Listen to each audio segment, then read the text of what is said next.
Everybody, welcome to Cocktail Time. It is Friday night here at 4Player Network, and that can only mean one thing in particular, and that is it is time to have some alcohol and talk about video games. Hey everybody, my name is Joseph Christ, host of Cocktail Time here at 4Player, and with me tonight is Bob Webb. How are you, Bob? Bob is doing well, and Bob is also talking in the third person for some reason. You should just do that all night. Like, don't stop. No, way too difficult to keep up. Probably. Yeah. And Chris Davis and his pussy. How are you, Chris Davis? Yep. Chris, Me and my lady are just fine. You forgot to switch your mic so it's not switching over to you when you talk again. What are you talking about? Yeah, you gotta do it. God damn it. You forgot to do it. It's my fault. We've been here kind of chatting, waiting for Brad to shut up, and I should have noticed. I should have noticed that that he wasn't switching over to you. So that's I'm lax in my ability to notice things tonight because I'm tired tonight. I'm gonna beat. You and me both, man. Excuse me if I seem low energy, a bit low energy. Why are you tired, Chris Davis? What is your excuse? I got about 6 hours of sleep last night, and it's 2 hours later than you are, so. That's right. It's true. I got 5 hours of sleep last night, so we're kind of in neutral territory. Since you're ahead of me. Well, that's amazing. I got 11 hours of sleep last night. Jesus Christ. Why did you get so much sleep? I got probably like 8. Oh, okay. I was going to say. We also live in your office, so. Right. Yeah. Oh, you can see my bedroom. I just moved from there to here. Bob's on a shower every other day schedule. Yeah. I just kind of wheel myself. Like I don't even get out of the chair. I wheel myself to the bed. Right. Lay on the bed. Get out. Yeah. Wheel myself back up into the office. It's true. We are going backpacking at the end of July. Just FYI. I've seen this happen. Bob just kind of rolls up his hair askew and asunder, and yeah. There's still a pillow like behind me. Yeah, he's got one of those airplane neck pillows actually. So he's like, I'm gonna take a 5-minute nap, and he'll just sit there, his head propped up properly. All right, let's do this. Let's do our toast of the week. I'm gonna go first. Actually, my toast this week is not to any video game developer, publisher, or anything like that, but I'm going to put one out to Jaeger and the new kind of people helping out at 4Player, taking the lead on things like the forum. We have new forums now where people can talk about, everything's separated by PC and Sony and Xbox, and they have beautiful new headers in place. Starring mostly beautiful new headers. All of them are beautiful. All of them are amazing. So my toast goes out to those new fellows, all of those new fellows who have been helping us out and are kind of taking the lead on some of the things that we've kind of let go by the wayside because we just got so much shit to do. And what am I drinking tonight? I'm drinking just some Rasputins tonight. Is what I'm doing tonight. No hard news for me this evening. And that's my toast of the week. Chris Davis. Yeah, excuse me. I guess my toast of the week is going to have to go out to, my employer, because this week I moved into a brand new office. I've never had an office before. Wow, very nice. I'm actually really excited about that. Very nice. You get vacation yet? Huh? You get vacation yet? Not yet. Working on that. Office, but no vacation. Step in the right direction. You gotta have a vacation in your office. Could you have told them, you don't have to give me the office, but can I have some vacation? Was that a trade you could have made? No, unfortunately. Too bad. No, this was a, we're going to lose this space if we don't put somebody in it. Hey, you don't have an office. Right. You get an office. Are you down in in the basement by the boxes and stuff? Like with your red stapler? I need to get a red stapler. You should get a red stapler. But well, the best part of it is that the guy who left that office, he left behind like half of his stuff, and he won't be sending for it until the new campus opens. So in the meantime, I have a very nice black leather couch and Oh, do you now? and it's a cabinet full of knickknacks. A black leather couch. You Yes. have a black leather couch. Is it like Yes. a casting couch? Well, you could call it a casting couch. I mean, there's other things you could call it, but that is one way to put it. Right. So I did it to a No, very nice God. young girl. Okay, look, I'm sorry, but can we not play that tonight? I'm just thinking about you and the black leather couch. I did it to a No, God, very no. nice young Shut girl. up. Shut. I'm going to continue talking until that stops playing. Seriously, that's one thing I did not want to have end up on the soundboard there. And it really fucking annoys me. So, please don't play it. We'll see how it goes. We'll see how it goes. Huh? And what are you drinking tonight? Oh, I've got just a standard screwdriver. So, Very nice. Very nice. All right, Bob, you're up next. So I am drinking. I went by the store and picked up a bottle of Fireball whiskey, which is a cinnamon whiskey. Oh, I've seen it around. I've seen people going nuts for it, and decided finally I'm gonna pick it up. So I did, and it's tasty. Very cool. It's good shit. And my toast tonight goes to Mr. Chris Davis. Why, you may ask? Why? why? Well, I went into his office. No, I'm kidding. I didn't go. He introduced me to a little game called Payday 2. We're gonna have to talk about Payday 2, aren't we? Yes, we will. Yeah, I played Payday 2. So you can talk about Payday 2 again, but I'm not allowed to play the beautiful new clip I have on my soundboard. I see how it is. I see how Hey. it is. That was his choice, and he enjoyed it, so he can say as much as he wants. It was consensual. It was consensual. I did not consent to having that terrible recording taken out of context. It's cocktail time. You basically sign a release disclosure just by being here. And I being wasn't even alive. notified that there was a release disclosure. And being alive, it just exists. If you're on cocktail time, your life belongs to me, and I can take any part of it I want and repeat it here on the show. Mostly, Bob, within I'm reason. surprised you didn't toast to your brand new trailer. Well, that too. Yeah. That too, yeah. It's finally done. I spent so much time this week writing shit up and sending shit out. Did you send that out yet, or is that going out tomorrow or Monday? It's gone. It's out. It's out. Okay. Out like the wind. All right. Just gotta know I when to hope keep. you get a good response. Want to start looking out for stuff. Cool. All right. So, we didn't actually toast. We just do our toast. 1 and 2 and 3. Toast. Excellent. I'll tell you, I do love the new forum posts, the new things there. I'll say J52 saying we're on Metroidvanias.com. Yeah, we are. It's like a Tumblr thing that keeps track of all the Metroidvanias, and we were retumbled, I guess. Oh, when did that happen? Okay. I don't see it on the front I don't know. page. Oh, this one's really pretty. What is this? Owl Boy. Wow. That's pretty. Oh boy. Yeah, there it is. The page. It's just around there. God. Yeah, people should. Ah, there we go. You get depressed. What? The good stuff. Anyway. Let's do this. We need to have, I guess we have to get our Payday conversation out of the way. It's been a long time coming. It's been many, many weeks that Chris Davis has been extolling the virtues of Payday, Preaching, if you will. preaching and extolling.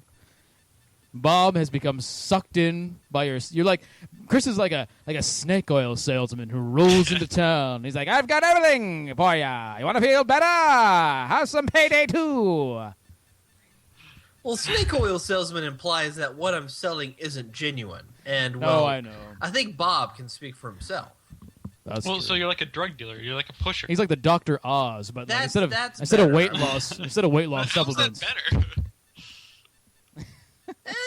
I get something out of it. No, and at you least get something out of it. Look, at least drugs work, unlike snake oil. Yeah. You know, Yeah. when a So- drug dealer says you take this E and you're going to be dancing for 13 hours, it happens. Don't have to worry about it. And I certainly I'm not feeling any pain. So we actually got quite a few of the community people going in there. Chris, myself, Locked, and Chai Tai. Myself and Chai Tai both being pretty much brand new to the game. Went in, we played a couple of heists, and got a feel for it. Didn't fail. That was a big step for us. Right. Well, I think the secret of Payday is playing with people you know, right? That's kind of the whole shebang. Yeah. And there's a lot of community members playing it now because it's on the daily deal now, and it's like $6 for the game, so it's dirt cheap. Let's see. I got at least 4 people playing Payday 2 in my friends list right now. Wow. And actually, half of them are not community members. Surprisingly, two of the guys I used to play World of Warcraft like back, 8-10 years ago are playing Payday 2 right now. It's kind of crazy. I'm just gonna keep mentioning Payday 2 because I know you guys are drinking whenever I say it. I think this is a wonderful drinking game. I think you guys should be participating. I don't want to have to participate. No. There is a lot of vodka in here. A lot of vodka in here, and I really don't want to drink at all right now. So it's gonna happen sometime soon. I'd rather it happen over the course of 2 hours than in 5 minutes.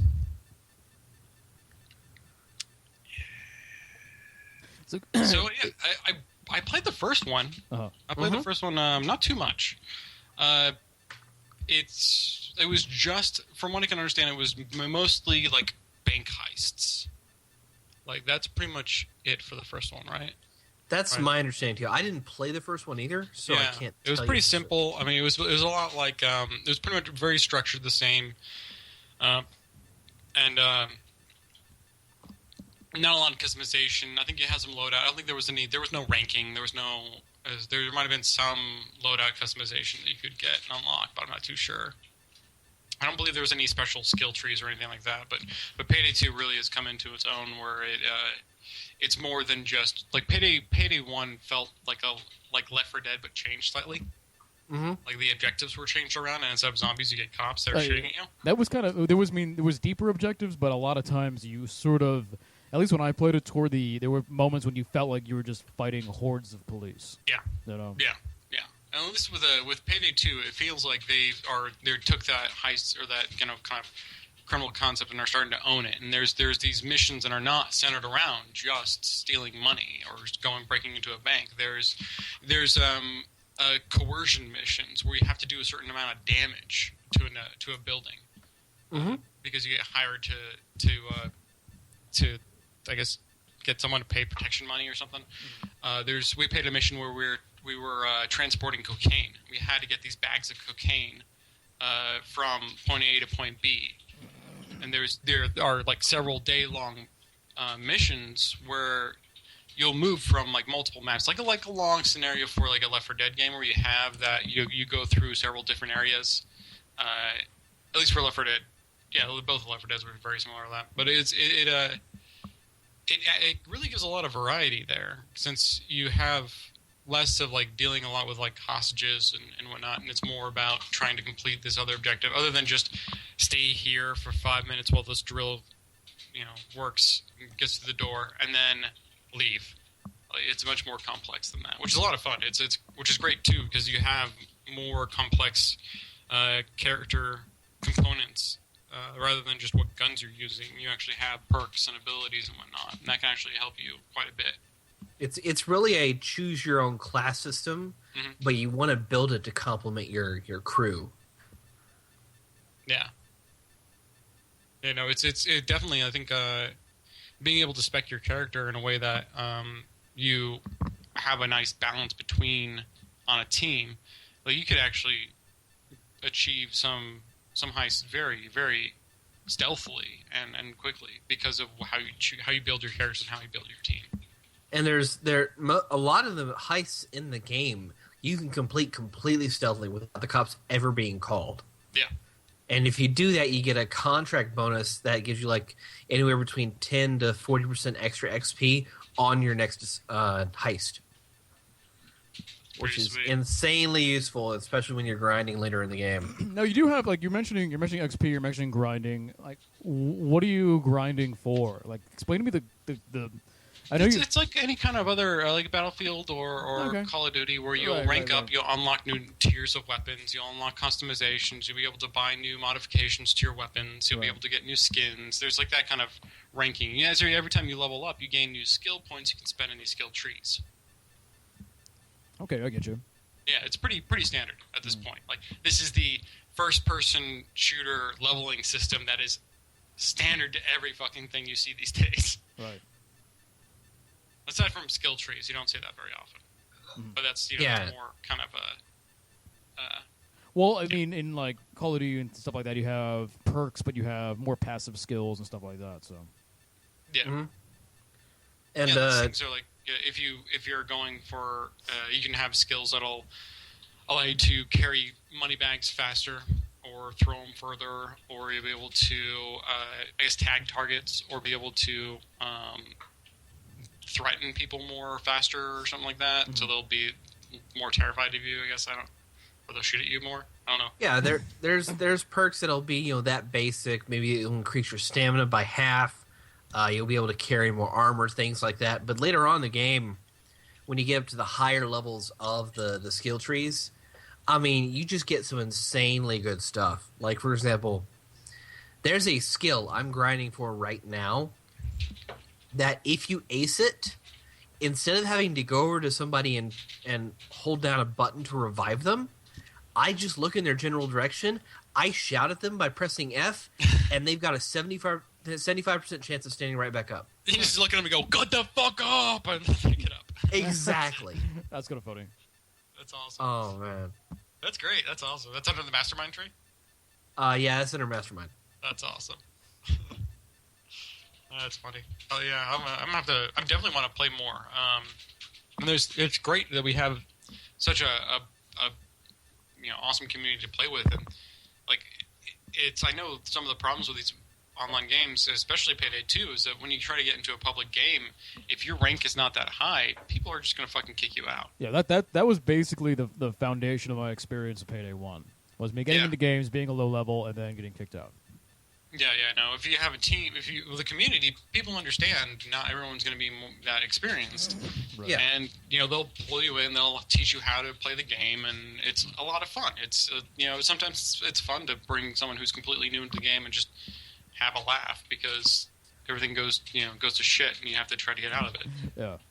I mean, if you use the safe house and just learn on your own the various different systems in the game, you can really adapt quickly and help a lot of people out. I mean, I wish I would have used the safe house when I first started because I did not know that if you find a wooden door, you can shoot out the door handle and Yep. it will open automatically. You don't have to pick the lock. Yeah, I remember fooling around in the safe house. I did a couple of the preliminary missions in the safe house before I jumped in with you guys. That's why I was level 1 instead of 0.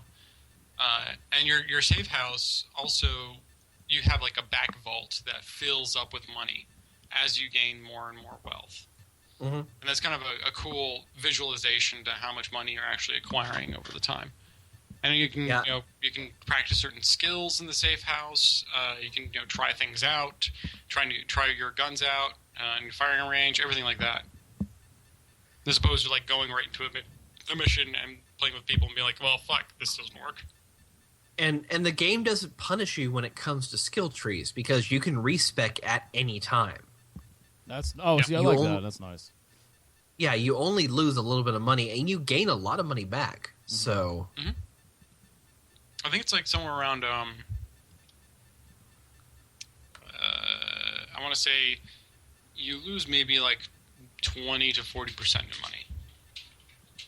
yeah, but that's not a bad number. 25%? 20%. I don't know. It's not that much. But, I mean, you get money so easily in this game. Yeah. It's like when we did a couple of heists and I was rolling in a couple $100,000 and I could easily purchase all the weapons and everything I needed. There are multiple day heists in the game. Yeah. 2 in particular of which you can earn upwards of like 4 or 5 million on a contract. That's a lot of. So how much are items? How much are things to buy? Well, guns are around, anywhere between like $20,000 to $100,000 each. Okay. What some of the guns are. But you have to unlock them first, and then you can purchase them with the money you have. Okay. You unlock them by ranking up or I getting see. the DLC for it. Okay. So there's like a dual system at play here. Yeah. Kind of thing. You use In addition, when it comes to weapon customizing, when you unlock, when you earn an attachment, it's a lot of them are universal. There are some proprietary ones per gun, but the universal ones, it counts as only having one. So you have to unlock another to attach it to another weapon. Okay. So you got to do gun maintenance if you want to switch between weapons or with an attachment. Which it's not a bad idea. I wish I could use whatever I damn well please as much as I want, but Yeah. with the gauge the courier packages that you find in the maps now, you really don't have to worry about finding accessories after a while. Yeah, that's kind of an additional DLC that adds an ulterior motive into some of these maps, is where you can find courier packages throughout the map as you're trying to complete whatever objective you have going on. And I understand that gives you additional modifications and just little things to throw on your guns. Oops, the wrong button. There we go. I'm trying to adjust the thing because Chris Davis is covering Bob's face in the video. I don't know. Chris Davis, There we will you go. cover my face? Just we change go. the aspect ratio of the window. Make the window thinner, It doesn't taller work. than it is wide. Doesn't work. Doesn't work. Taller than it is wide. There we go. That worked. Now Got you're it. making it. I can't tell if you're making it better or worse. No, we're good. We're good. We got Taller this. than it is wide. We got this. You're And awful, Joseph. And then I just creep. Chris Davis is coming back. He's Chris Davis is my. I'm gonna eat him. Ah. Ah, Ah. Oh man. Oh, man. So you're enjoying Payday 2. That's what I'm getting from this. You're enjoying. Maybe I'll grab. What is it? $6 now. It Yeah, is it's really $6 cheap, currently. I Yes. could do that. You can get that and all the DLC that really matters for less than $10. Yeah, I could do that. I just spent $5 on Destiny, so I can do that. Yeah, I mean it's worth it. It's fun. It's for fucking $6. Mhm. That's a lot of fun for $6. Yeah. Yeah. And there's some DLC you don't need to get. Like there's soundtracks, Oh, you don't need that. and if Though, you're though the soundtrack is pretty good, you don't necessarily need it. no, you don't. It's $1. Like, and some of these are additional heists. And from what I understand, is as long as your host has the heist, you can still play it even if you don't. Oh, that's kind of cool. Exactly. That's sort of like what Far Cry 4 is doing on PS4, kind of. Sure. Kind of, yeah. Yeah. So I mean, it's, as long as you just get the weapon DLCs, that'll unlock weapons for you to purchase because they're only available in those DLCs. Right. Like that's the only necessary one. Because if you're going to be grouping with friends, then you can just play. Right. You can just have them, whoever has the maps, to host it for you. Okay. Well, maybe I'll pick this up then, because It's fun, yeah. I think I say that every week though. And, well, this is the time to do it. The deal's going to be over by the end of tomorrow. Son of a Yeah. bitch. So get to it, Son son. of a We could bitch. play some Payday 2 after cocktail time. We're supposed You to play. could. Tara has it. I think we're supposed to play PlanetSide too. Check out Halston, aren't we? Yeah, we might. I don't know. I could check out PlanetSide too. We'll see. We'll see what happens. Yeah, but you've played PlanetSide 2. I haven't played Halston though.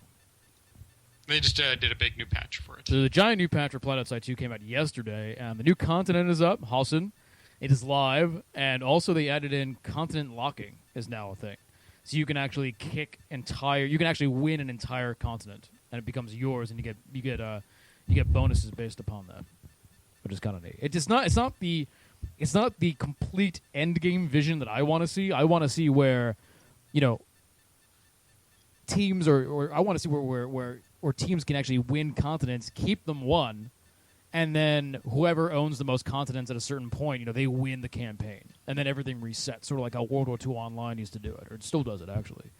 Kind of like the way Tom Clancy's Endware actually worked. Okay, yeah, maybe, yeah. But they haven't gone that far yet. Now only 2 continents can be locked at a time, and if another one gets locked, the first continent that became locked becomes unlocked. So you're still sort of just playing hopscotch with this eternal battle going back and forth. They're getting closer to that end game vision. I really want them to just go all in on, but we'll see. I don't know why they just don't do it. I'm sure there's technical limitations. There's already queues for continents. If you have the entire battle raging down to one continent, that's going to get a little crazy. Or if it's even less than that, I don't know. There's got to be some reason for it. But I want them to go all in.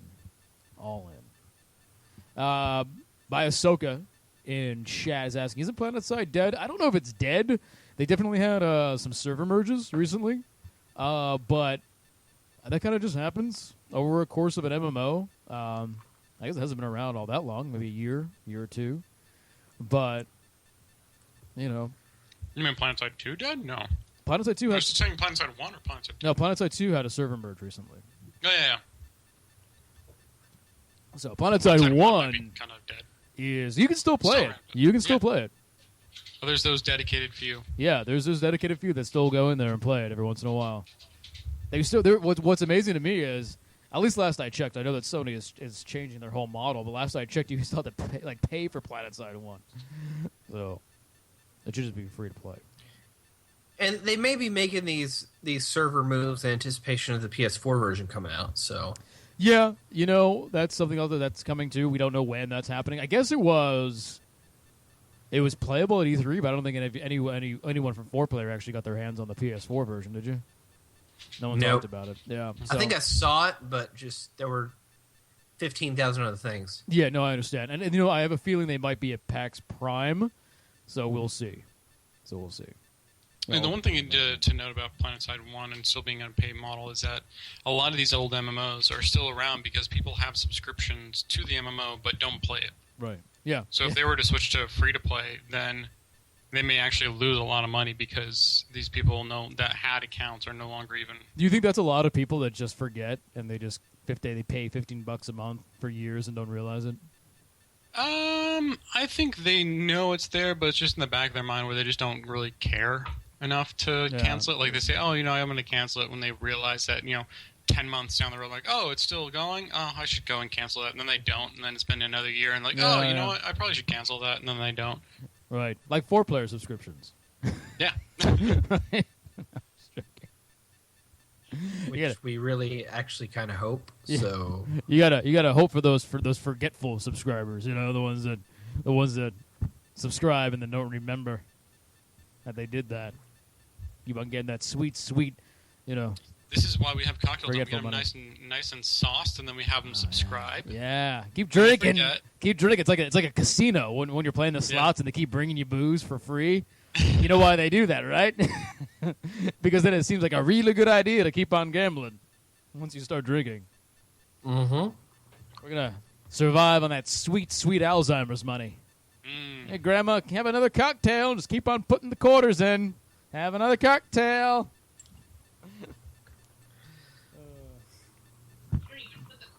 Nice. Your credit card. Yeah, now you just put your credit card in. It's a button. And it's one button. You don't even have to pull a lever. You just push a button. Right, and there's the cancel and the empty entire account buttons are right next to each other and the same color. oddly enough. Oh man, yeah. Yeah. I am glad that gambling has never been one of my vices. Yeah, me neither. I never understood the allure of it. Like, to me, I would have more fun just actually flushing money down the toilet, because then at least I'm doing something proactive, and I've taken agency over my money, and I'm just doing it for the hilarity and the crazy, the madness of it. I'd rather do that than be sort of suckered into giving it to a casino. Yes, I agree. So I don't know. I've had fun when I've played slot machines. high roller here, high roller, Chris Davis. Nickel slot machines. Let me tell you. But no, It's you and Grandma Nan just sitting there together. No, true story. On my first trip to Vegas, I got on a nickel slot machine because I was bored. Right. And 10 minutes later on that same machine, on my eighth nickel, I earned $60. Wow. So You were getting the old ladies all around you were probably giving you such the stink eye because they were like, "This goddamn little whippersnapper got on the lucky machine. That's my $60." yeah, as soon as I got up, within 30 seconds, somebody had taken over my seat. So yeah. Gotta get that young man, Gotta get that young. Would you mind licking the ball of the machine handle for me, Sonny? You're a lucky one. You smell. Oh, you smell good. I smell your life essence. Sit next to me. Can you just rub your taint all over my face for about 5 minutes? Now we're getting gross. I'll I'm lay sorry. down on the blackjack table, and you put those pants down and just rub me down. I want to get your lucky funk all over me. Wow. Please. I ate only 2 hours ago. Oh, man. Now the alcohol's flowing. Now I feel it. Oh, man. So, payday is good. We know that. Fantastic. Payday 2, Payday 2, Payday Payday 2, Payday 2, 2, Payday 2, Payday 2, Payday 2. Payday 2. That's it. Waterfall. Just keep drinking. Yeah. What else have we been playing? I played one thing. I think I didn't play very much this week. I just finally pre-ordered Destiny. I'm not a big fan of pre-ordering myself, but I wanted to get into the Destiny beta that's coming up in July. So I pre-ordered specifically just to get into the beta. Is there a subscription fee on it? No. There's no subscription fee on this game, as far as I know. I think it's going to be almost like a free to play model. I think we talked about this last time we talked about Destiny, but the game is going to be a regular $60 game. But then in the game, there's a currency called Glimmer, and they haven't said anything yet, but it totally screams like microtransaction to me, buy 5,000 Glimmer for $10, and you can buy the guns you want right away. I think it's going to be something like that. I think that's what they're going to do. They haven't said anything yet, and I have a feeling that when they finally let people know this, it's going to be a shitstorm. A fucking shitstorm. Because, they've done a very bad job of telling people what Destiny actually is. And I think part of that is because they don't want to say that there's these microtransactions yet, and they might not even make the formal announcement. The game might come out, and then all of a sudden the PlayStation Store, it's like, wait a second, I can buy all this Glimmer for this money. They're not. I don't think they're going to say anything. I think they're gonna just ease it in. Kind of like when you play Warframe, it's just sort of you can buy the currency, offline and stuff. I think that's just going to be in there. So we'll see. But as far as I know, there's no monthly subscription fee at all. Which, thank God. I mean, I don't see Bungie being able to churn out enough content to justify a subscription model. Oh, I think you're underestimating how big that studio is. They are huge. They have a lot of people.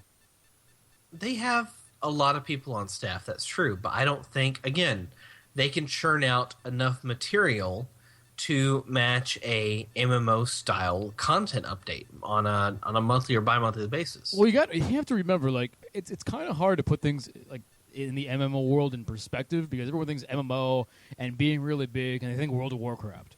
Well, World of Warcraft has been around for almost 10 years. I mean, it wasn't that big when it first came out.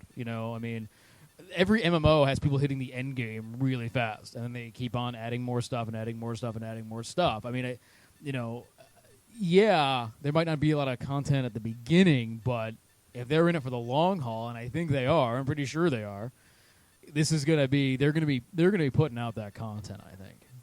And they're, like I said, they're a big studio. They have a board of directors. I mean, they're like a big company, pretty much. No, And that's- they're confident enough in their product to actually fire their composer. that was a quote unquote board of directors decision, which is so weird to me. So weird to That me. is, I mean, that still really annoys me about Destiny. Mm-hmm. I mean, they fire Marty O'Donnell, who is essentially like his work is kind of half the experience of a Halo game, Right. and for them to get rid of him, I will say this. I think me not being a Halo fan, I think I've liked the music of Halo more than I've liked Halo myself. Yeah, at least. I would agree. I mean, I've played Halo 1 and most of 2, and I would say the what stands out the most is just the music's really damn good. Really good. Really good. Yeah, that's kind of sad. I mean, it's one of those things where you never really know the full story, but it does kind of feel stupid that it's a board of directors decision versus a creative director or like the actual director Yeah. making that decision. It's Like, what's best for the game as opposed to what's best for the company. Because board of directors, that's the only decisions they make was what's best for the financial company, ones. Yeah. and that's just purely monetary. Yeah. I feel like Yeah. they had I feel like they had somebody's resume that was really good that was going to work for half the money and decided to go with them.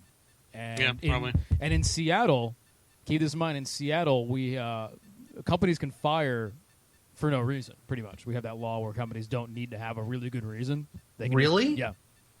Oh, good thing, because Joseph, I've been meaning to talk to you. What? No, you live in California. There's different laws there, bitch. Well, You know, you live in Seattle, right?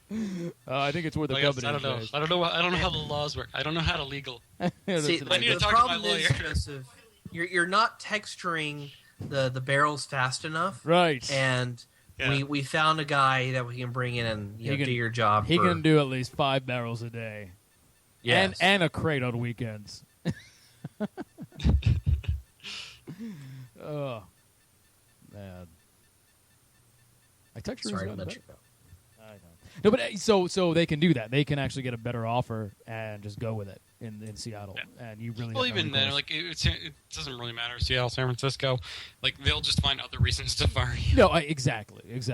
Yeah. They'll look at one thing and be like, oh, last year you filed your performance report a day late. Yeah, they'll comb your records looking Gonna for have to let you anything. go. You were late in 1999, and so we're going to have to let you go. Pretty much. Yeah. So yeah. But it's silly. Did he work on any of the Destiny game music? I mean, he must have been, right? Yeah, he must have done it. I mean, the game is coming out in September, right? Oh yeah, or October, something like that. The music must be done. Yeah. So he worked on the Destiny music, and they just let him go when he was finished, Yeah, for the most part, possibly. which is horseshit. We have to let you go. We have a wizard from the moon who can do your job for less money. Yeah, A wizard from the moon. that's I will say this. As bad as that line is, and as bad as well, let me. I was going to say as bad as that writing is, but here's one thing about Destiny that I think puts things in perspective. The more I play Destiny, the more I realize that its main influence were 1970s space operas, like 1970s Flash Gordon and stuff, or like the Black Hole. If you look at the aesthetic of that game, it's totally 1970s space opera. Yeah, I Like- can see that. Like the just the ships, the clothing where that has these big like the clothing, the icons and the capes and stuff are like these like really like pastel circles and hard lines and that sort of graphic design that was like big in the 70s and stuff. It totally reminds me of that. So if they're going for that sort of B movie 70s space opera, like the writing makes more sense. I just think, and also like Peter Dinklage's performance makes more sense as well, because it was bad, but it was bad in a very cool, cute sort of way. I just think there might be a possibility people aren't getting it, aren't getting the joke in a way, because obviously gamers are young and none of them were alive in the None of them 1970s. actually saw any of that shit. None of them saw that stuff. I barely saw that stuff, and I watched it later because I was like, "What's this?" Yeah, Oh, I this is watched it in kinda the cool. 80s because, a Yeah. lot of that shit was on like TV. It was all those movies that you saw growing up on TV. Like, are they going to have Flash Gordon on TV now? No. No, exactly. So I think the reference is actually lost Yeah. on a lot of people. So, Or it could just been he recorded the line terribly and Moon Wizard. how How can you record Moon that Wizard. terribly? I don't. It boggles the mind. sometimes you just end up doing a monotone delivery and they forget to change it.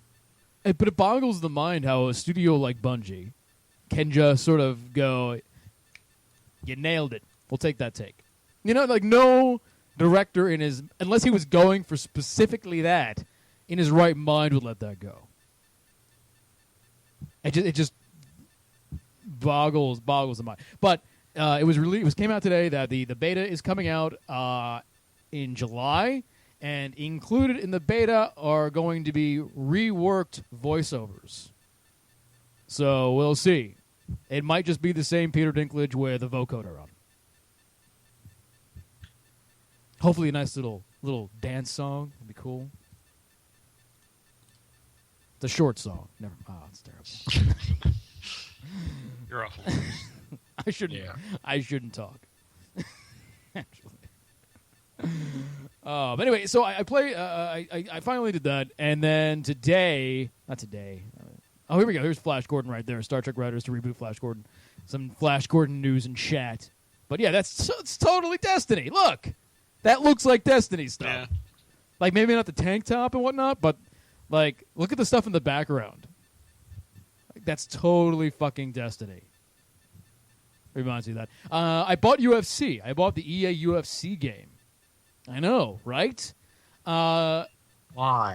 How janky is it? It's fucking janky, dude. It's really janky. Did you expect anything less from an EA Sports? I mean, here's the thing, though. Like when it works, it's like really good, and it really clicks together, and the fights are fun. They're cool. But when it's janky, it is fucking janky. Holy shit! Like my favorite thing to happen is there's two great things. So after every round, the game will pick like the last 3 highlights of the round to play on flashback. I don't know what kind of algorithm the game uses to do that, but sometimes the game can't find anything that's really good, so it gets like one mediocre thing and does it 3 times in a row, which is really Nice. funny. Like, oh, here's a takedown, and another takedown, and yet another takedown, and it's all the same takedown every time. And then my other favorite thing is when you completely miss somebody with a punch or a kick, and for some reason it knocks the person out, and you win or they win, and then in the replay it does it in slow motion, where you can obviously see the foot or the hand completely missing the face or the head or whatever, and the announcers will be like, "Ooh, look at that knockdown! Ooh, look at that knockdown!" It's pretty janky, and that's not even like mentioning some of the really crazy jank stuff that is out there on the internet right now, where people are flipping There's around. Some phenomenal compilation videos of glitches that are in this game. Really crazy It's worth stuff. watching some of these. It's hilarious. I should mention that I have never personally actually gotten anything that good, but my biggest issue with the game, unfortunately, is just the control scheme is fucking awful. It's really awful, and it just doesn't make sense. Like, you know, control schemes have to have some logic behind them. They need to flow, you know, and they have to flow. They have to follow the progression of the fight, and the buttons have to make sense.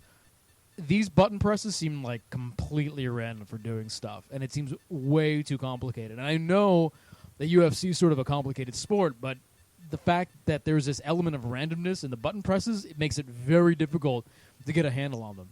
And sometimes when you kind of lose concentration, you kind of lose where you're at, and you'll get into a position when you're fighting, you have no idea what to do. You completely forget what buttons you need to press because they don't really make any damn sense, and then you're just sort of pressing everything and button mashing everything. It's just kind of insane. The one thing that the game does include that's really, really nice is the fact that you can go into these training sessions, which pretty much just have you doing the button presses over and over and over again to sort of nail it into your brain, what the correct button presses are. But it almost seems like it shouldn't be. You shouldn't have to do that once you're having the player to do that.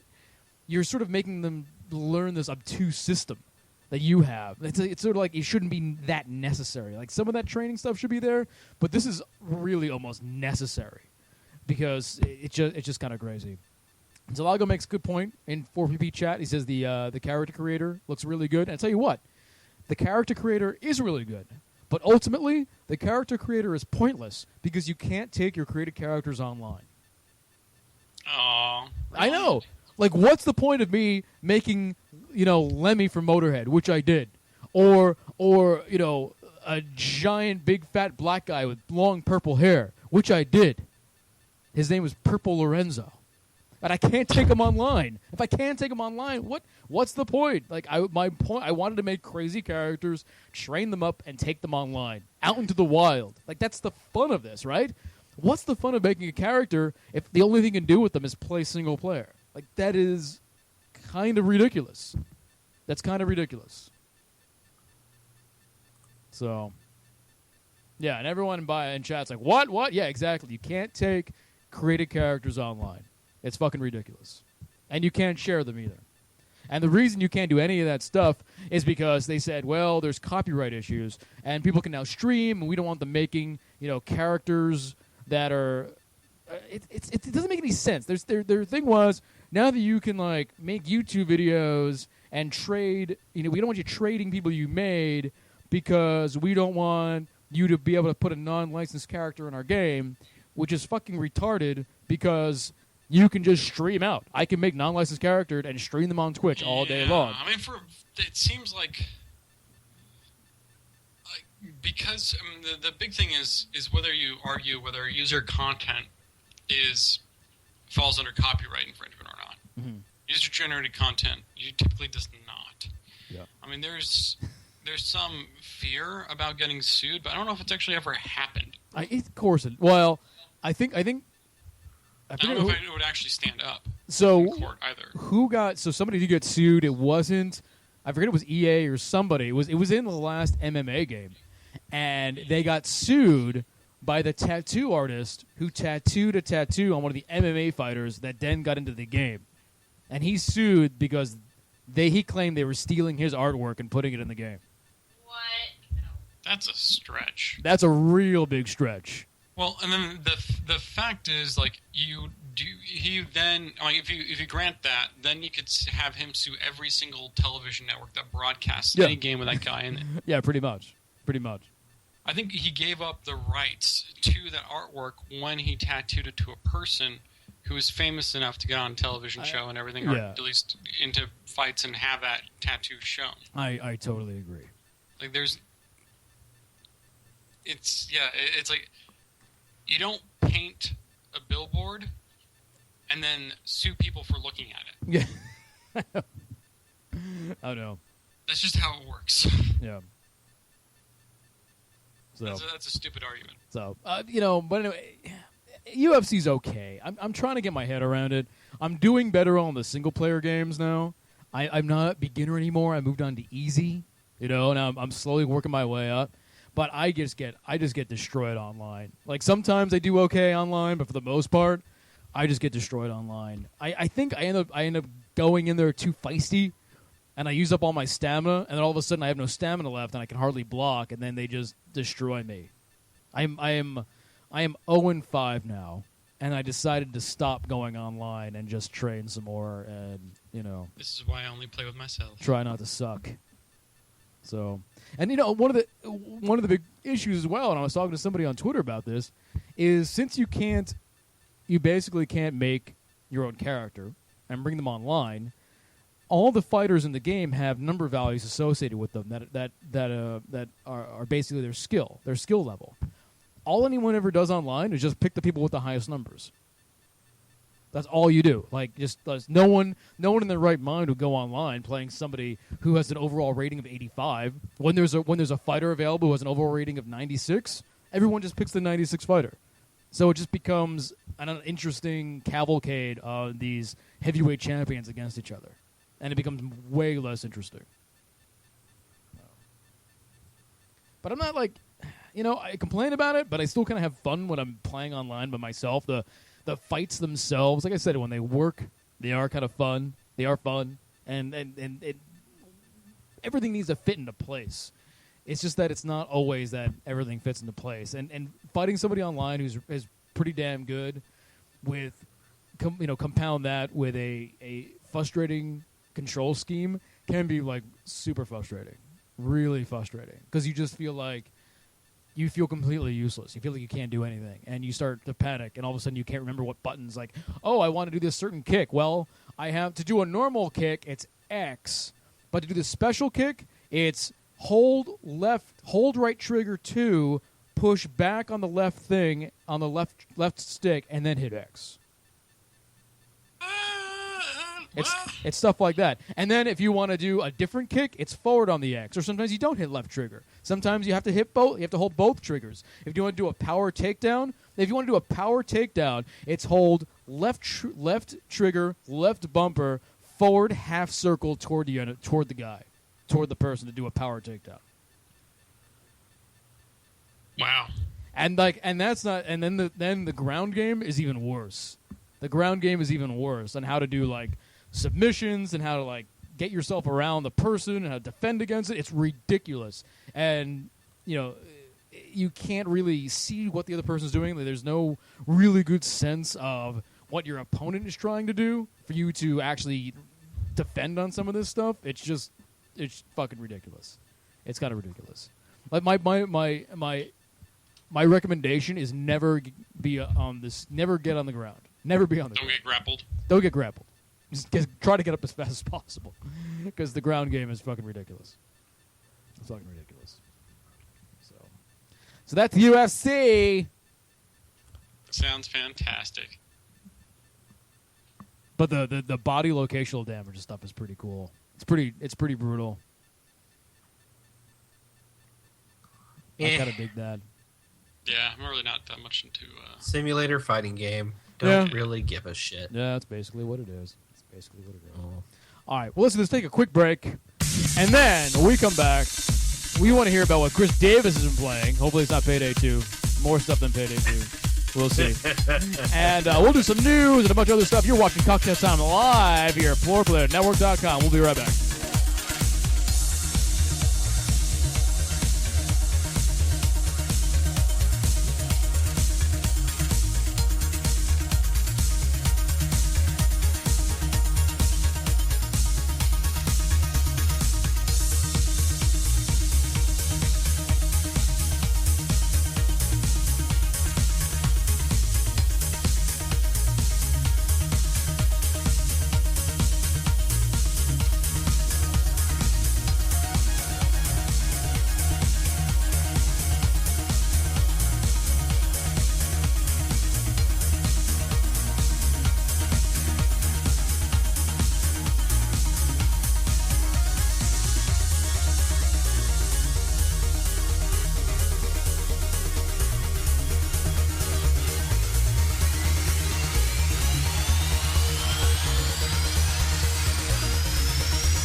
Oh, I'm back. Sorry.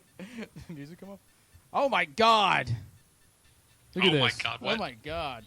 I thought I set the music to go longer. Nope. Oh jeez. No, you Just didn't. Sitting here. I do apologize. Sitting here in silence. No, it just ended. Oh, did it really? Yeah. I'm like right on the ball. Holy Yeah. shit! All right, everybody, we're Maybe back. like 5 seconds of silence if that. Fantastic. Everybody, we're back. We're watching Cocktail Time live here at 4PlayNetwork.com. Thank you all for coming out, especially our subscribers. I won't do my long spiel, but thank you to the subscribers. If you want to subscribe, go to Twitch. Thanks. All right. It's not as cool without the music behind it and stuff. You know, you do a nice lead, and now it's just just crickets and it's me like doing this thing. It doesn't work as well. Chris Davis, what have you been playing? Not I got gonna like the answer. I got the big black dick tonight too. What? You know what I'm talking about. Well, I guess I know what you're talking about, but when you say those things,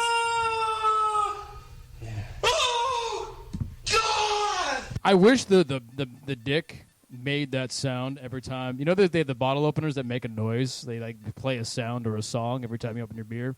mm-hmm. I wish this actually did the same thing. It did that every time I opened it up. It's like, that would have been great. That's the only thing that could possibly make it any better. So I don't think it'd be that all that hard. So you're playing So. Payday 2. I know that. Hard, big black dick. Okay, yeah, skip the joke. You're- I have.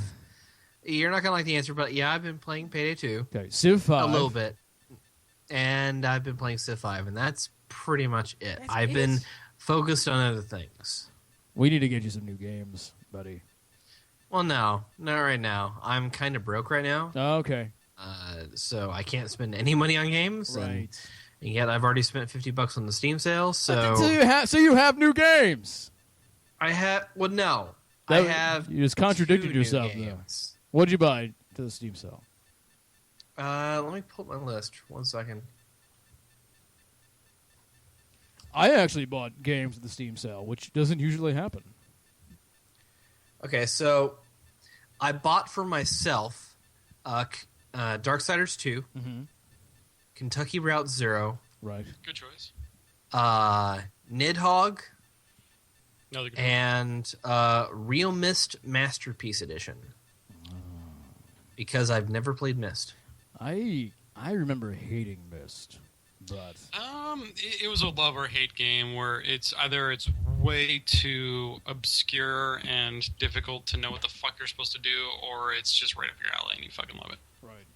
Well, it's basically, from what I understand, Real Mist is the original Mist recreated and made into like a fully 3D walk-around game. Okay. So That doesn't really help I with don't know. gameplay issues, but The big thing about Myst was the visuals. Like that was the fully rendered 3D visuals and it being just beautiful. yeah, it was mind blowing at the time. Yeah. But now Well- that without that kind of gimmick, I don't know how much it would hold up. Yeah. yeah, mainly what I've been buying is games to give away to other people. Oh, you're so nice. You're like Santa Claus, Well, I'm trying. like the gaming Santa Claus. I mean, I gave away a copy of Brothers: A Tale of Two Sons to a friend of mine. Mm-hmm. I've got a spare copy of Nidhogg. I got a copy of Splinter Cell Blacklist to give out, Mm-hmm. and a copy of the complete version of Metro Last Light. Nice. So. Nice. That's nice. And I wanted to buy Octodad tonight, but I ran out of time in the flash sale. Ah. And it kind of ticks me off that I can't buy like a 4-pack of Payday 2 to give away to people since I already own the game. Right. So Yeah, all I bought during the Steam sale was I bought Democracy 3. I played some of which that. you talked about last week. Yeah, I talked about that. And Game Dev Tycoon, which I think I talked about last week as well. Yes, you did. Yeah. So that's all I purchased so far. So What about you, Bob? I bought games. I bought SteamWorld Dig. Do you guys know what that is? yeah, it's on Yeah. PSN as well, I think, right? Yeah, it's like mixed a Metroidvania with like you remember the XBLA game Miner Dig Deep? Yes, I do. Remember hearing of it? Yeah. Yeah, it's like a Metroidvania with Miner Dig Deep, or like a Spelunker. Okay. It was the NES Spelunker, not Spelunky. Right. Where you go, it's a 2D kind of platformer, but you dig down, and there's like different little areas you can go off to the sides, and it's like a Metroidvania, so you get better gear that improves the way you can traverse the world. You get run faster, jump higher, be stronger, whatever. Mm-hmm. And you can buy you mine minerals and buy upgrades. You can get better pickaxes and dig deeper and stuff. There's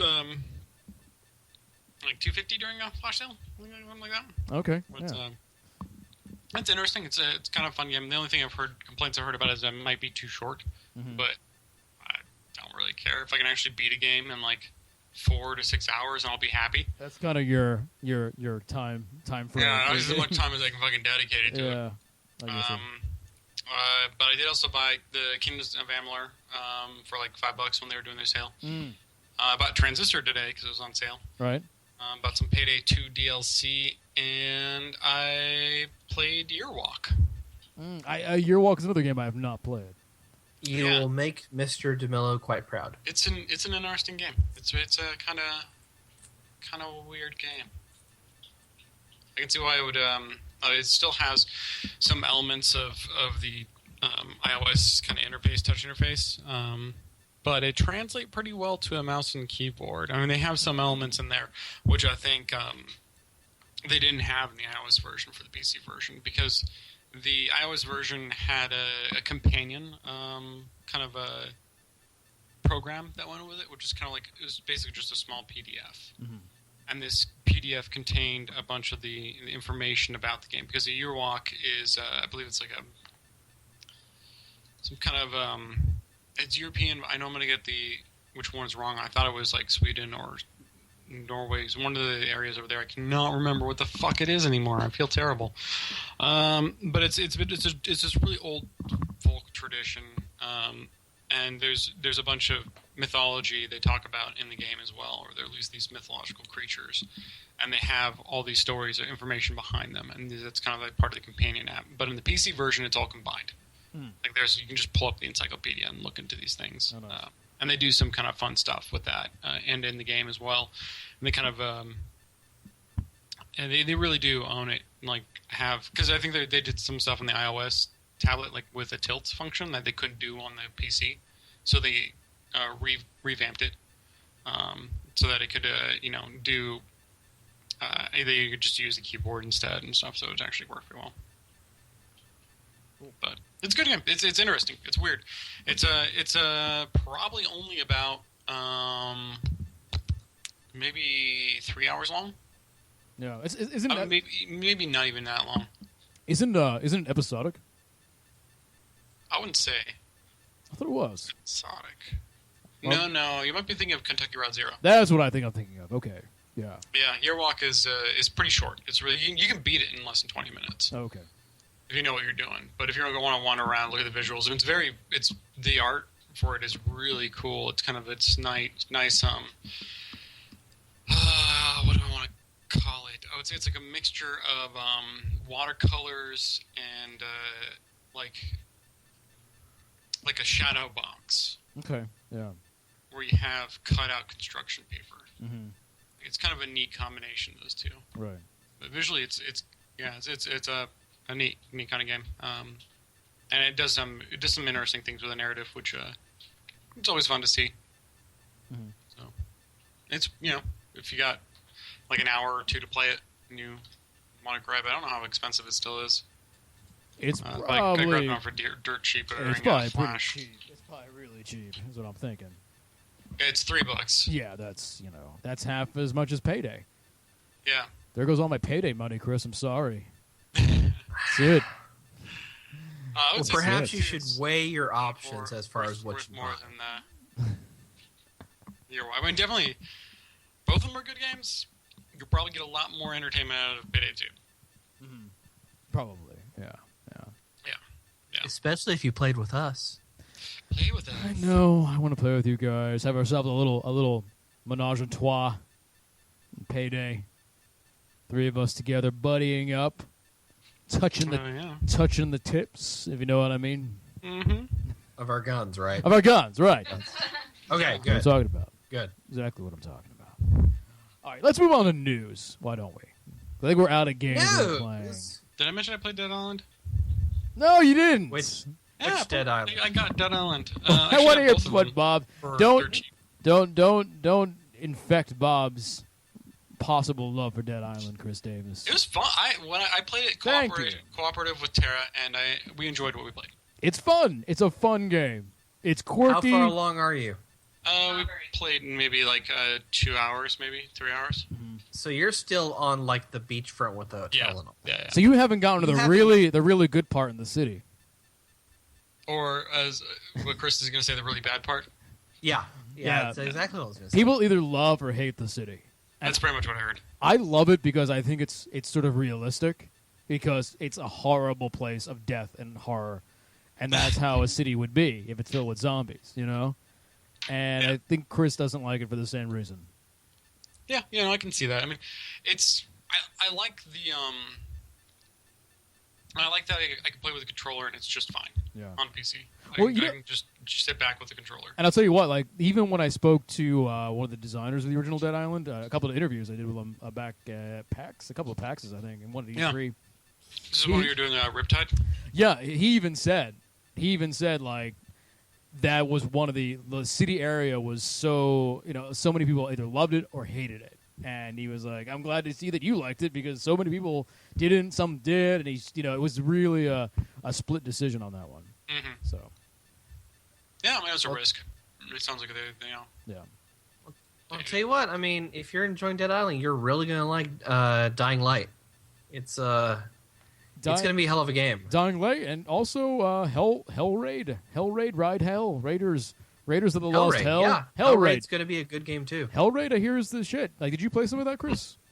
No, did. they didn't have it playable, but okay. they did like a live presentation, Right. and it was pretty good. I'm really surprised. Yeah, it's basically the melee system from Dead Island, but in a dungeon crawler with loot and stuff, and it's kind of that kind of thing. Yeah. So keep that on your. I think Bob would. I think you dig the Hell Raid then, because you love those dungeon crawlers. You're a big dungeon crawler fan. You like to crawl around the dungeon together, down in the dungeon Neverland. So, all right, news. Let's do some news. All right. Well, we are still 2 weeks out for past E3. That's true. So there's not much news, but there are a few things. Hopefully, I there's think 40 the minutes biggest, of news. Huh? Hopefully, there's 40 minutes of news. Oh shit. Well, might be a little rough then. Well, I think the biggest news is that YouTube has finally pulled their heads out of their asses and decided that coming soon they will be adding support for 48 and 60 frame per second videos. So, why wasn't this thing a thing before? I don't know. Well, mainly because there wasn't really a demand for it. I don't think All right. They're also, because they're double the frames, they're double the size. Right. Not necessarily, no. Yeah, I guess you're right. If the frames don't change between that much, I mean, they could be only 30% larger. It's also more than that. It's a question of bit rates. It's a question of resolution. There's a lot that goes into that when you're changing from a 30 to 60 frame per second video. And it's whether your I know. machine can handle rendering a flash video at that resolution. Yeah. I think it's going to be a pretty demanding thing for people with just basic PCs. But if you have a video card, if you have decent RAM, I think you're going to be pleasantly surprised when they finally roll this out. Right. But yeah, that has me super excited. In fact, the videos that I rendered this evening and that will be live to subscribers probably in the next 24 hours are all 60 frames per second. In the hope that Maybe, just maybe, it'll be retroactive. Oh, I So- see. So when it actually goes in, they will. Oh, I they kind will. of doubt it. I mean, that would be way too much processing power to go through all their old videos. And they probably what they do is they grab the original video, strip it down to the formats and codecs they use to stream, and then delete the original video. Yeah, they To probably save transcode it space. that way. Yeah, But- to save space, and also you don't want to have to go back through all these videos and then re-encode them, because that would take probably for YouTube about a year. Yeah. Yeah. Right. And they've got a few videos up right now just to demonstrate the 60 frame per second. And I don't know, it's kind of hit or miss. They don't seem to be, encoding right, or I'm not getting just the 60 frame per second rate, but I'm getting like brief sparks of it. Like a character. I mean, they've got 3 videos. They've got a Titanfall video, they've got a Battlefield Hardline video, and something else. And again, sometimes they look okay, sometimes they look just like standard 30. So I don't think they have it exactly set to be locked, which kind of annoys me. Right. That should be like an option when you go to change the quality of the video. Well, I'm pretty positive there's going to be some ramp up to this. So there's going to be some kinks to work out over time. Oh, yeah. So. But if they can implement this for the end of the year, I would be really happy, because I want like all of our video content to be 60 frames. And I'll tell you what, who probably pushed for this is Twitch. And I was thinking this week, compared to with this, and then the fact that if we're live on Twitch, it now puts a banner up, or when it's working, puts a banner up on our YouTube, letting YouTube people know that we are now live. I'm seeing only good things so far coming out of the YouTube Twitch merger, and I won't be surprised if they eventually just have like the same stream on Twitch as YouTube. You'll be able to see them both, or the same stream but at both places. Yeah, I'm sure. Yeah. But Yeah. I'm liking it. I'm You'll be liking able- what I'm seeing so far.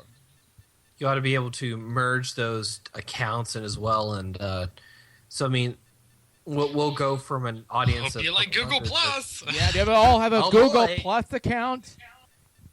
You better. Your Plus account is also now a Twitch account. And $5. Yeah.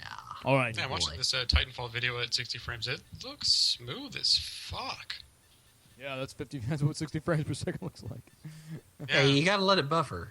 Yeah, I'm people letting it buff. people who say there's no difference between 30 and 60 frames per second have no idea what the fuck they're talking about. Can we just No, they don't. Can we just put that to bed right now? That if you can't tell the difference between 30 and 60 frames, you are either lying or you need glasses. Because You have a It depends on disability. what's being recorded. If you're seeing something that's a stationary shot, and someone's just kind of standing Well, there moving around a little bit, of course. it's a little hard to see. yeah, If yeah. it's a panning shot or anything like Or that, movement, any it's movement. super easy to see. Yeah, Yeah. I think we can put and honestly, I remember this whole 30 to 60 frames per second discussion has been going on for a fucking decade. I remember people going, the human eye can't even detect anything over 30 frames per second. It's fucking Bullshit. bullshit, and that's what a lot of people were saying way back in the day, talking back in 2000, 2001, that kind of thing. There's a lot of people trying to make that claim. Well, it's impossible to really the human eye doesn't really see in frames per second. Well, yeah, I know. You have a little. So count- it's really hard to say if we want you to put don't. in. You don't have a little Terminator counter next to your vision that says, "Oh, hit 60," but you can tell there's a difference. Yeah, you definitely you can see it. Yeah, I would definitely agree. I'm just glad There's- this decade-old argument is finally going away now. There's a reason why people, when they watched The Hobbit, was in the standard 30 frames versus 60 frames. People that saw the 60 frames version felt nauseated because it was too smooth. Yeah, no, I agree. There are some TV shows now that are coming out that are in 60 frames rather than 30, and they look really weird. They look really weird because It feels unnatural because it's way too smooth. it's way too smooth, and it's just it's just so strange. It feels like I don't know. It's just weird. It's almost uncanny valley. You're on a TV, you shouldn't be that smooth. Why are you doing that? So sometimes it works, sometimes it doesn't, and I will agree. Sometimes for film and stuff, 30 frames per second kind of smooths everything out a little bit better, and it's easier to see high action sequences.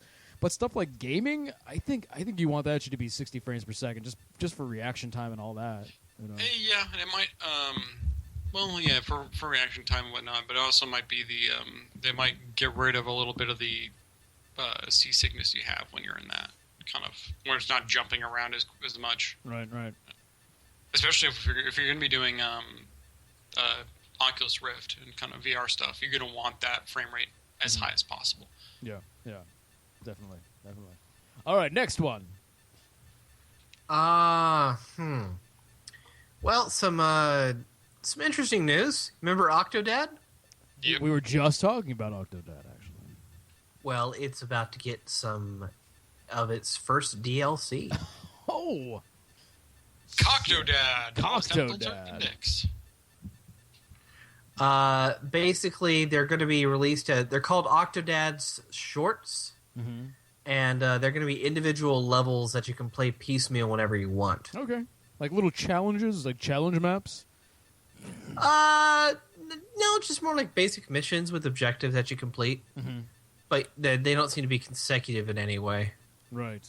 I mean, they show one screenshot of Octodad and his wife at a fancy restaurant eating dinner, and then they show another of Octodad dressed up as a nurse in a hospital. So, oh, does he have to do? Is he like doing an abortion or something? It might be like that'd be a great Octodad their version level. of Surgeon Simulator. That'd be a great Octodad level. Like you have to abort the baby with the tentacles. That would be great. Wow, I like that. Boo! Wow. Platinum Games has announced a brand new title. That's pretty exciting. It is an adaptation of the very popular Nickelodeon TV show, The Legend of Korra.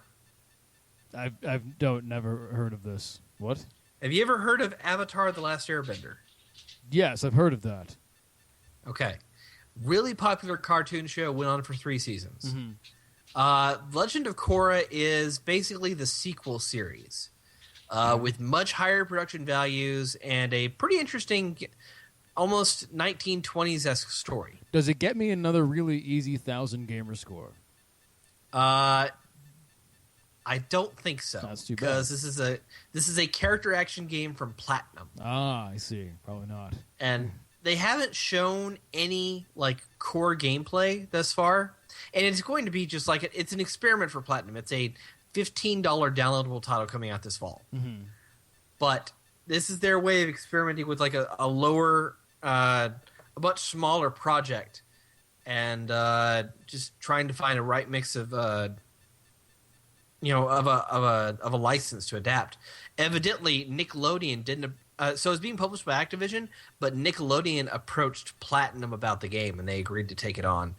It's actually being headed up by the same guy that worked on Mad World and The Wonderful 101. Oh, so Hideki Kamiya? It's not Kamiya. It's I honestly don't remember his name, but it's not Kamiya. Okay, somebody else. His right hand mob, probably. Yeah, again, the game director for Wonderful 101 and Mad World. So I thought that was Hideki Kamiya, but I guess not. Yeah, I'm cautiously optimistic for it. I mean, I watched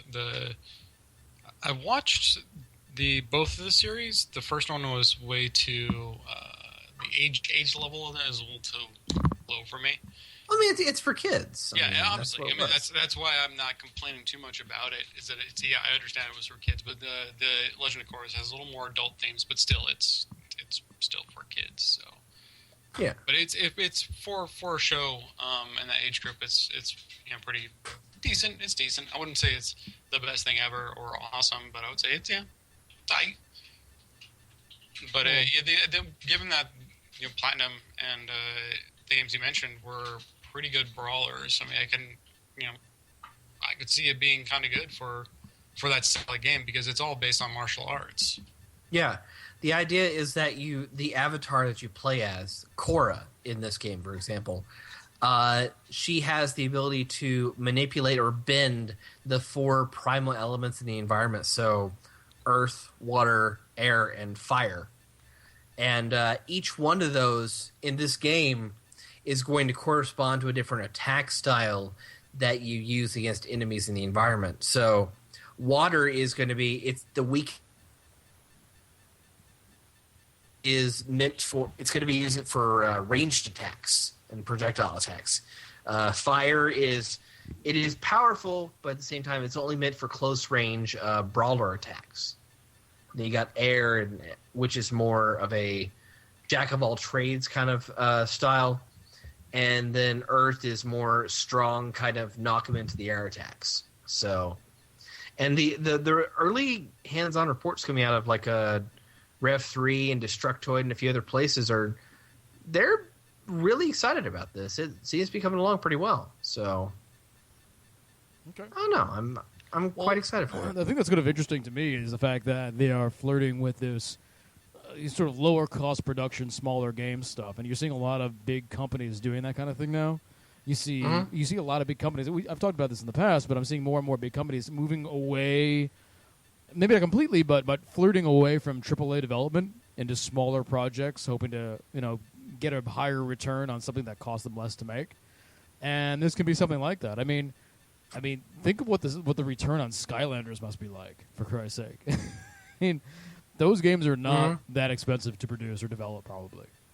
And what they've gotten back, their return on that has probably been amazing. And you have companies like Epic who are focusing more on their engine and smaller iOS games and things like that, and downloadable titles like Fortnite.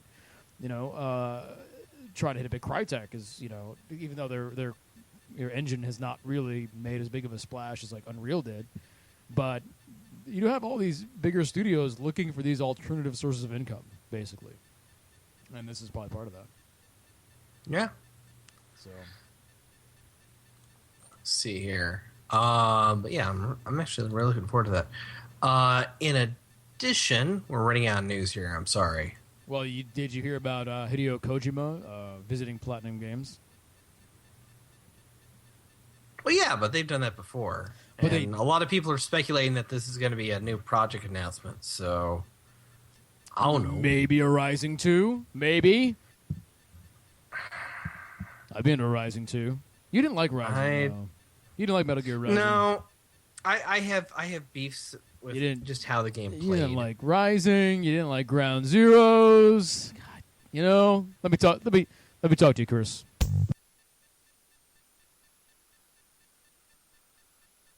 Okay. Why I gotta be so angry all the time? I come home from a long day of work and you're bitching and moaning.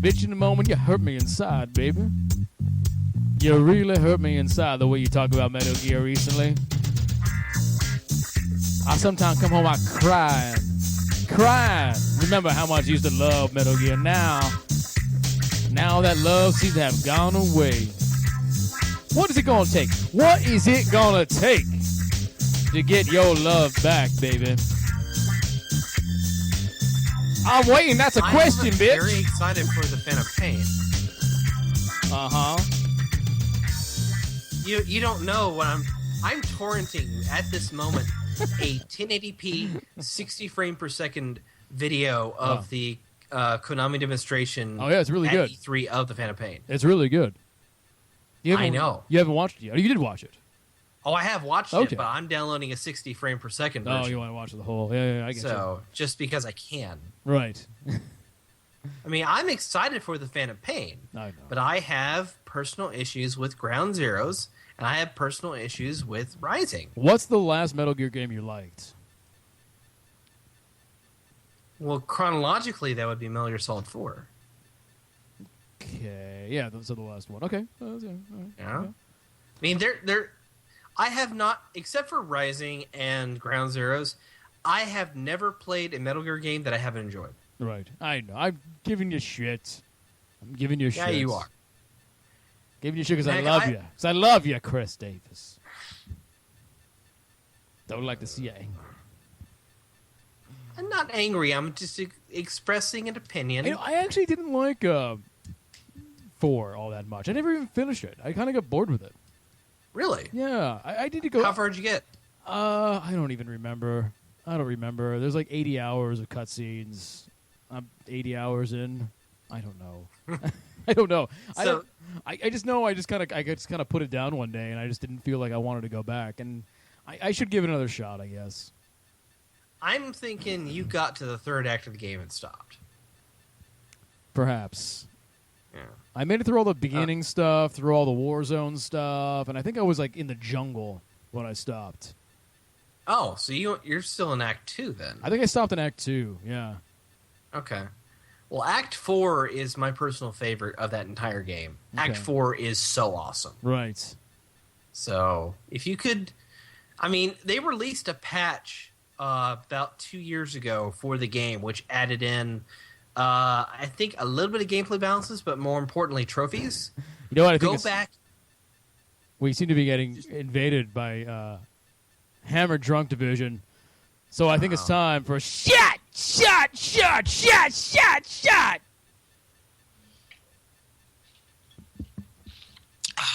good stuff. Very nice. Very nice.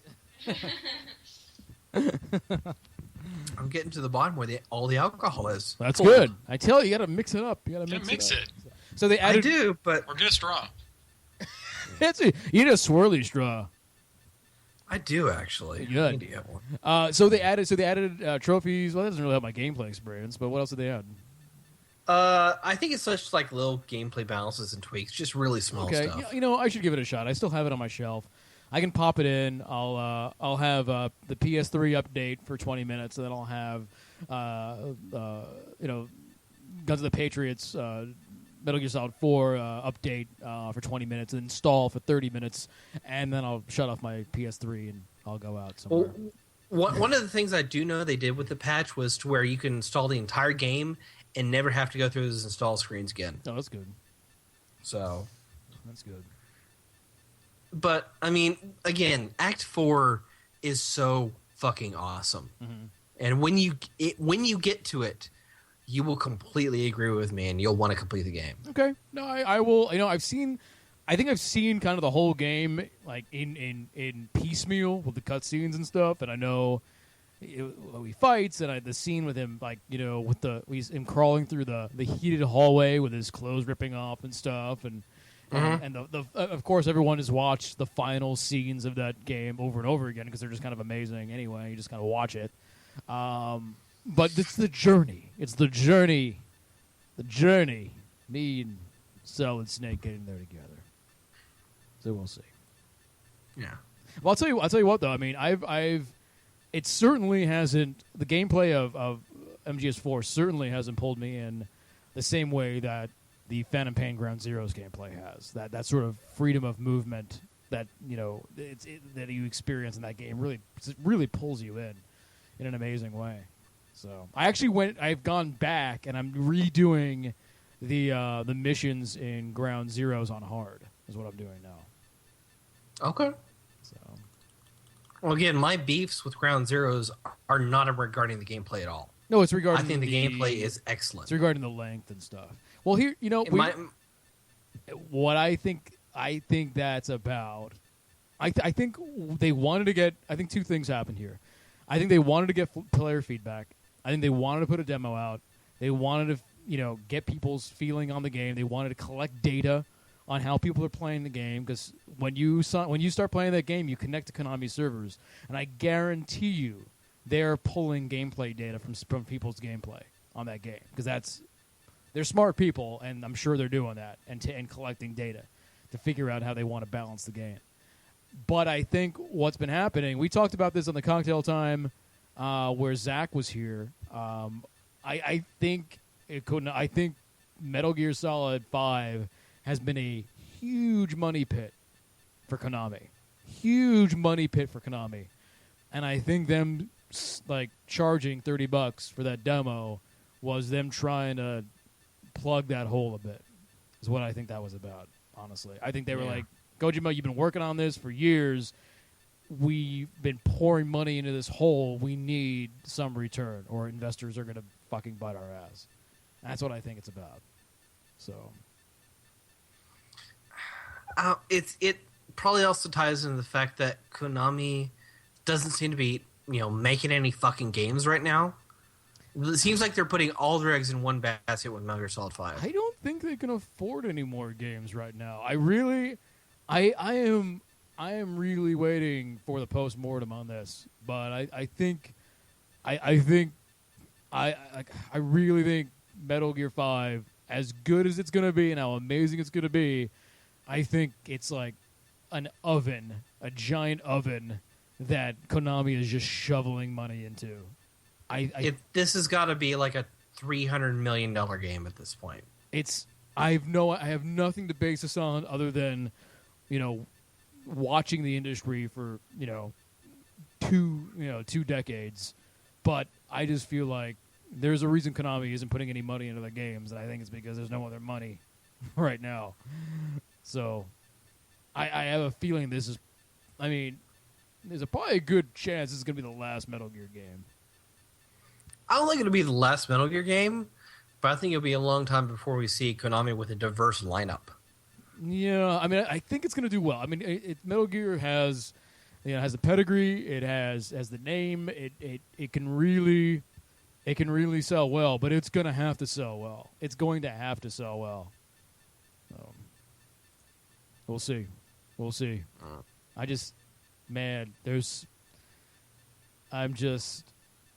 They better start licensing out that Fox engine, I'm telling you.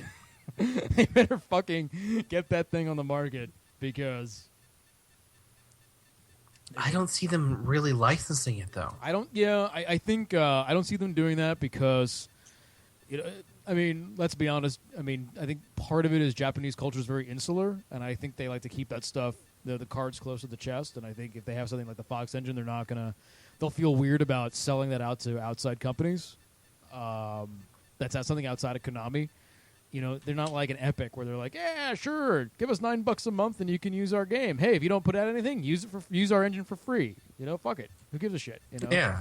That's not how Japanese or business works. It's much more tightly held. But we'll see. I see it. Pro Evolution Soccer, the one other game they had to show at E3, it actually does run on the Fox engine. Yeah. But I don't see.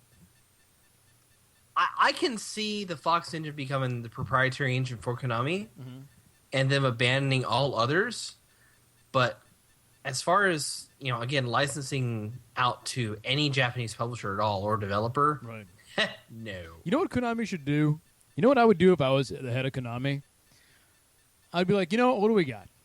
We got Metal Gear, we got some other stuff, but we really have Metal Gear. Like, what are some of the other big Konami titles? Castlevania. Castlevania now is kind of a dead horse, isn't it? We're going to beat that one some more. But Castlevania can be big. But you know what I would do? You know what I would do if I was fucking Konami? I would go all in on Metal Gear. All in. You know what I mean by all in?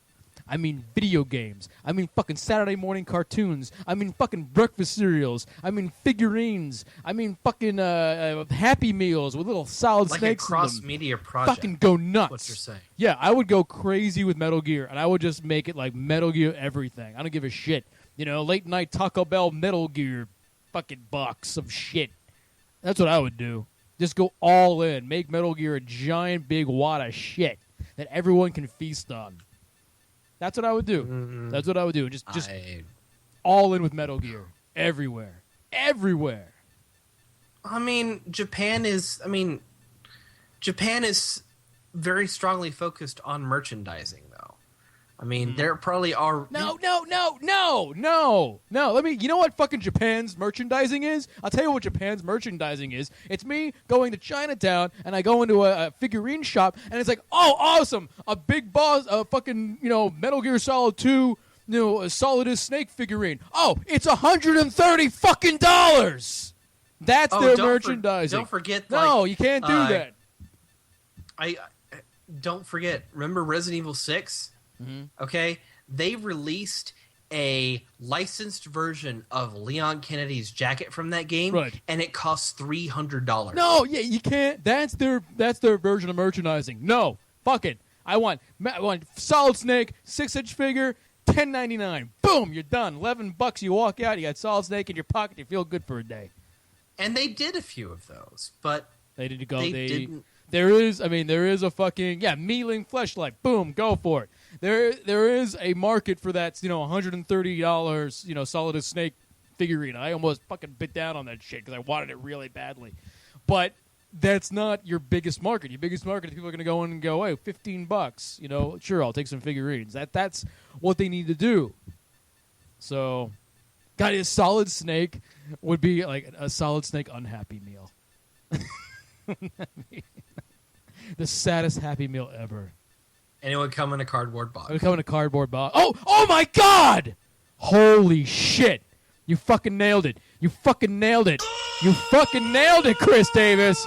Fucking Happy Meals.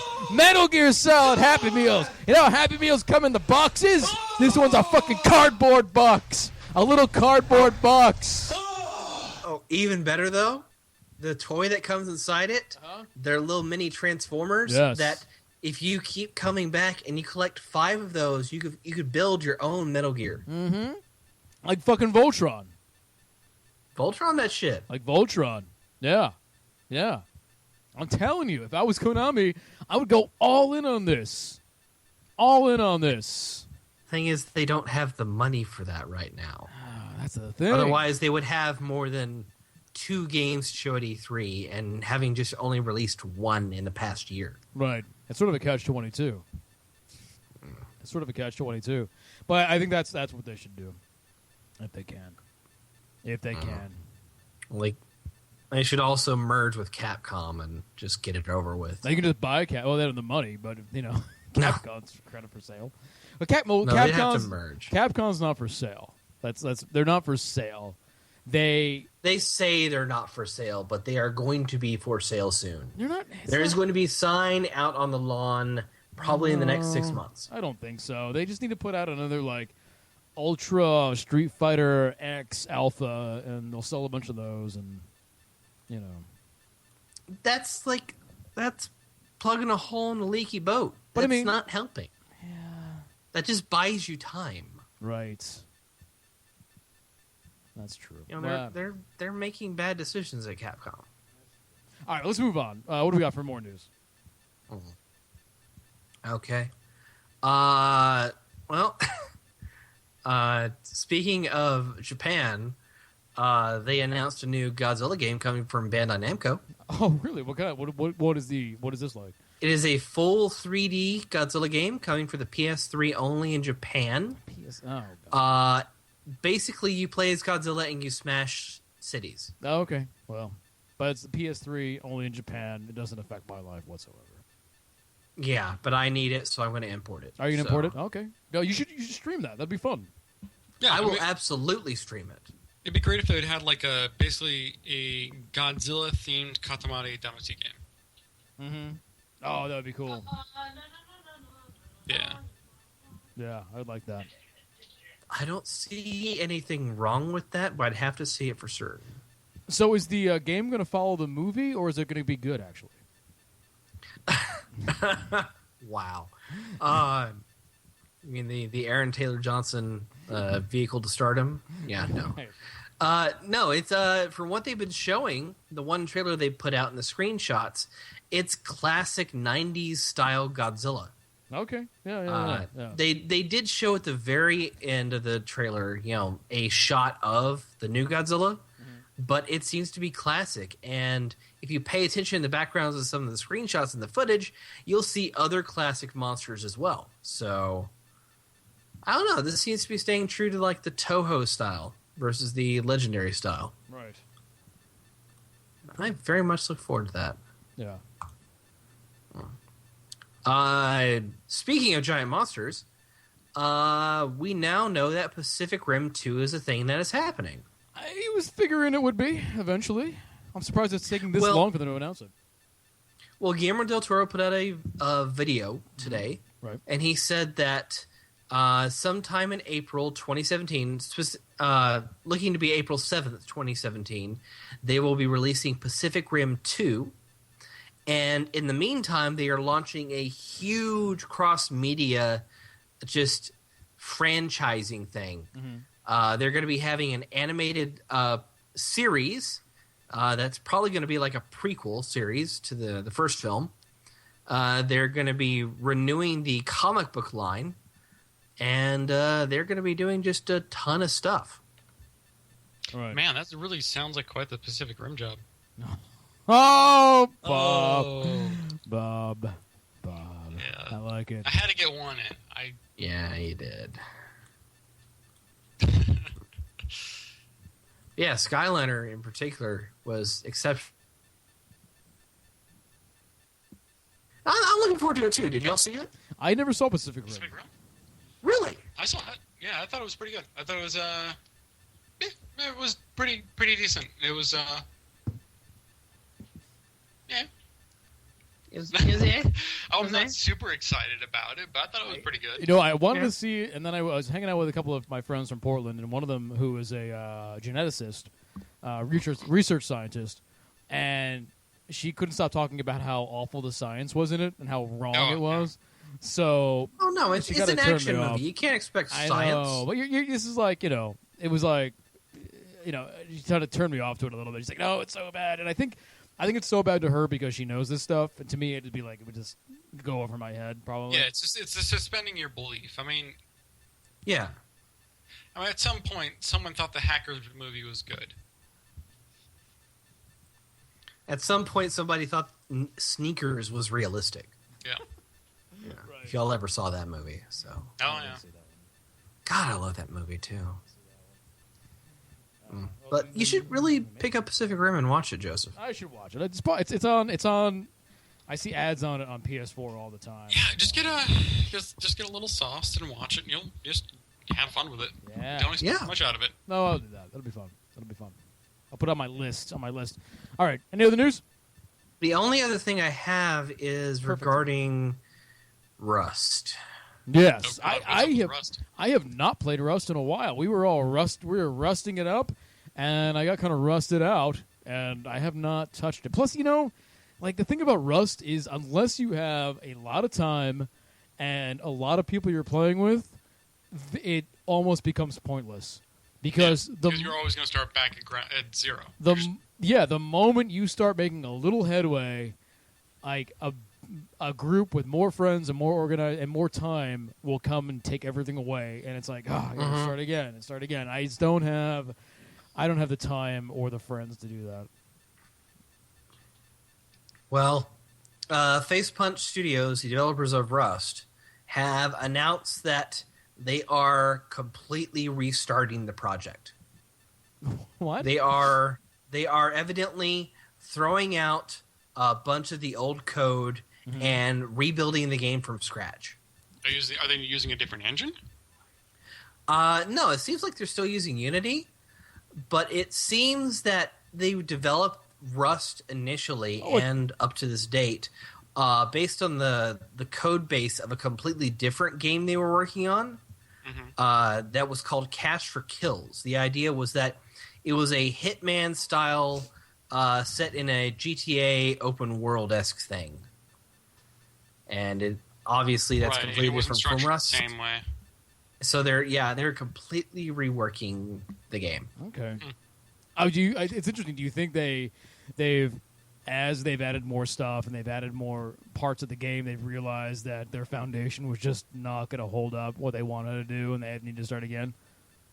Well, you can't build a 30-story building on a rocky foundation, so... Yeah, that's what I mean. I think they just realized, like, holy shit, we have all these plans, all these things we want to do, and our engine just can't support our vision. I guess it really depends on how many people they have working there, but, like, for me, a decision I would have made if I were working on the project is as soon as we release the game saying this is what it's going to be like, I probably would have made the choice earlier on to redo a lot of the code. Versus waiting almost like 6 to 8 months to do it. Because it's just going to get harder. I think you just don't know what is going to happen, though. Like your vision keeps getting bigger and bigger. More people get involved. All of a sudden, the scope of the project is getting bigger and bigger. And then you basically make the decision: do we release what we have now, and then do a Rust 2? I think it's time. Okay. Shot! Thanks to Hammer, Drunk I Division. love how they're like everybody's all shots, shots, shots, and Mormon Boy, who usually does the DJing, so yells sips, sips, sips, sips. Because he's like he's got to keep on. He's got to keep on, you know. They had to make a decision probably. Do we release Rust now with a smaller vision and the new Rust 2, or do we just kind of bite the bullet and go, hey, fuck it, we're going to start from the beginning, start from scratch, and give our complete vision. So that's a hard decision to make, and they probably made it as a team. And the team was like, you know what? If we can, they probably thought we're in a good position. Like a lot of people like our game, they'll wait longer. They're already playing it and having fun. We're already making money on it. Like they're actually in a really good position to do exactly what they're doing. So. Yeah, and I think it's always a good decision, especially if you know you're not going to be able to achieve the vision you want to with what you have, to go back and fix it before it becomes a really major problem. Because when I was playing Rust, I had no problems with any kind of lag or latency or any kind of any problems that way. Right. Which makes me wonder what kind of technical issues they were coming against, but. Yeah, it's really everybody. At least the consumer benefits the most out of this. They probably wanted more objects in the game, and we know Unity doesn't. Possibly, they might have. And also, honestly, like the shaders in Unity kind of suck. Like ultimately. Well, I mean that's easy enough shit to replace, but I think it might be that they may be going, instead of having just that one island, they may decide, hey, we actually want to go with procedural generation. Mm-hmm. And if your client is centered around, hey, everybody has the same terrain, it's always going to be this one terrain, then that's a big difference. That's a really big core difference. Every server can be different. Right, and you have to get the right seed, and then you have to generate the terrain based off of that. But even that's not. I mean, like I was saying, it depends on how it was all written and everything. It's just speculation. Right. But it could be any number of these things. So. Yep. All right, any other news? Are we done? That's pretty much it. All right, well then let us do... Oh, wait, I hit the wrong... God damn it. See, I am just all... There we go. Our final thoughts of the evening. I will go first. So it looks like we might be playing PlanetSide 2 after this, and I'll tell you what, I'm actually excited for Halson, because I've been waiting for Halson. I did an interview with one of the guys at PlanetSide last E3, and he was still working on Halson. I forget his name, who it was right now, but anyway, I'm excited to check that out. I was in the beta, and it seemed pretty cool. It was very jungly, kind of neat stuff. But I'm really excited about continent locking. And like I said earlier in the show, I hope they go all out. I want to see continent locking to the point of an actual victory. I want world victory in PlanetSide 2, where one of the nations can actually win the fucking game, and then everything resets, and they do a new campaign. That's what I want, because I'm tired of the back and forth meaningless battle. I want there to actually be victory conditions, world victory conditions in PlanetSide 2. Give people something to really fight for. Then reset the map and start it again. That's what I'm looking forward to. Hopefully Sony Online Entertainment takes that jump, takes that initiative. So we'll see. That's my final thought. Bob Webb. My final thought, aside from looking forward to seeing some of the new changes in PlanetSide 2, is also being able to play a little bit more Payday 2. Yeah, buddy. I'm really interested. There's the whole armored car hit and like all these other heists that just makes me want to like check out and experience anything that's not a bank heist and actually have fun with that. And that's, you can rob a train. You can rob a fucking train. That's awesome. That sounds amazing. I need to fucking do that. I'm gonna be doing that this weekend, maybe. Chris, Sounds good. You gonna rob a train with me? Yeah, if we can do it. All right, Christopher Davis. My final thought this evening is that, two final thoughts. Number one, I am so proud of Bob and Tara taking the leap and joining me in playing some Payday 2. But also, subscribers, just so y'all know, we got 3 fresh new top 5s coming to y'all in the next 24 hours, people. 3 top 5s. all of them based on E3 2014. So if you are not a subscriber, or if you've been one in the past, maybe it's time to re-up. So if y'all want to catch that, tune in to the site tomorrow or check your email. And that's all I got. Excellent. All right, everybody. Thanks for coming out for Cocktail Time Live here at 4playernetwork.com. Make sure you check out our main website. Like I said, 4playernetwork.com. Stick around. Brad might be playing something after this.